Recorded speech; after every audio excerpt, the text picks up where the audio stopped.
Hi, welcome to Mindy's Journeys, and I'm Mindy. Today I'm going to do two book reviews. I just finished both books today. It was kind of a different kind of day at work. So anyway, I got to read a little bit. So the first book I read was a novel by Tracy Bateman. It's called Catch a Rising Star. It is a Christian book. And I'll read the back to you. It looks like there's going to be a series. So, when former daytime diva Tabby Brockman gets the break of a lifetime, the opportunity to reprise her role in the nation's #1 daytime soap opera, she figures she must be God's reward for her patience and relatively good behavior.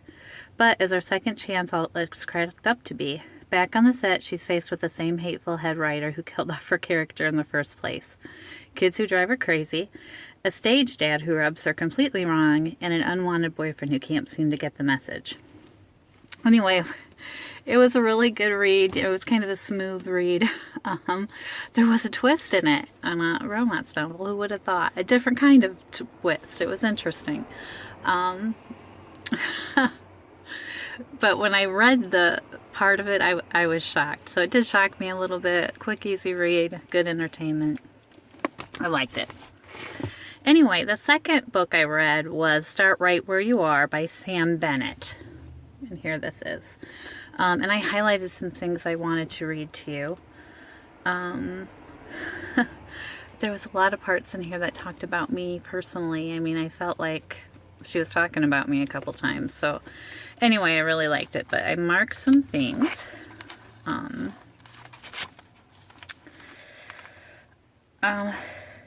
The top 3 excuses I hear when people want something, but they are unwilling to commit, or they don't have the money and they don't have the time, and I'm not ready. And actually, I think I've said all of those, and I thought, that's true. You want to inside, you want to do it, but you're scared to do it, so you come up with a reason not to. And those are some of the reasons. Right now, I think I'm tired most of the time. And one of her action steps here, she wants you to do art and draw and write, which is kind of good. Be creative.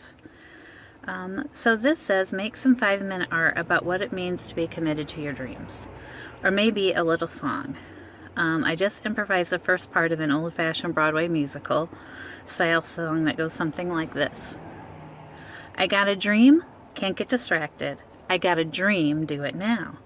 I got a dream, about time I acted. I love my dream. I'll find the how. And I love that. So I'm going to try to sing that or make something up that helps. But I do have a dream. And I want to do it, but I'm scared. So anyway, that's why I'm reading all these motivational books. And there was also something else in here that caught my attention. It's actually in chapter 45. It says 5 ugh and 3 ahs. So,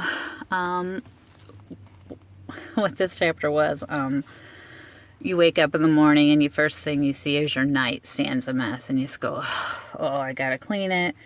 And then you go look in your closet and you don't have anything to wear. So you go, oh.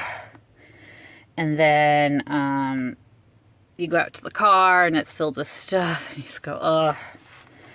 And then just think if you get up and you see, a nice flower bed and you're just like, flowers by your bed and no clutter. And your clothes are all put away and you can see them and it's you're happy. And so you're supposed to take your 5 uhs that you have, keeping them in mind, and try to make them an ah. That's what you were supposed to do there. And one of the chapters was talking about how you had your life planned, or you thought you had your life planned out, and normally it's never what you seem it is. I was supposed to be married, 2 kids, stay-at-home mom, take care of my husband, take care of my kids. That's what I always dreamed I'd do. Or I dreamed that I was going to teach. Teaching was in there too. Definitely I was going to have kids somehow. But I'm not doing any of those things right now. So anyway, we're supposed to focus on the beauty of life. So it's not what you had planned. Don't be ungrateful for it. It's beautiful. Don't have anything in your story about being a failure or not good enough. She writes a letter to God. So this is what she has here. Dear God, I have a story in my head about how my career was supposed to go. I really thought my life would be different from this. I mean, for a while, it was looking so promising, you know? Frankly, I'm disappointed. But I get that to be disappointed is to be ungrateful. And I come to think of it as faithless. Okay, I'm going to focus on the beauty of life that you and I have created together. And it is beautiful, especially without my story of failure or not good enough. Or should I be more successful or bearing my joy?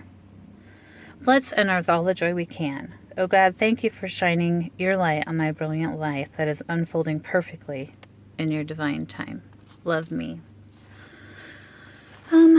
So anyway, and she describes her God differently in the book because some people don't believe in God, and she didn't want them not to not read the book. So she defined it differently, so you can interpret God however you want to in the book. But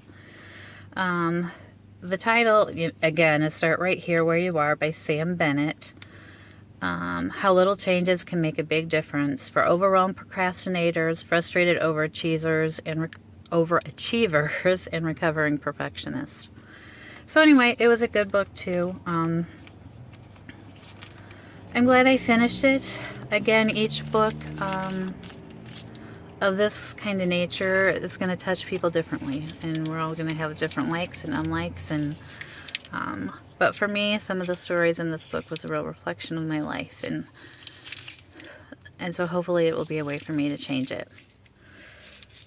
So anyway, I'm working every day, doing something a little bit different. So I just wanted to review those two books for you, and I hope you have a wonderful evening, and go out and be confident and courageous.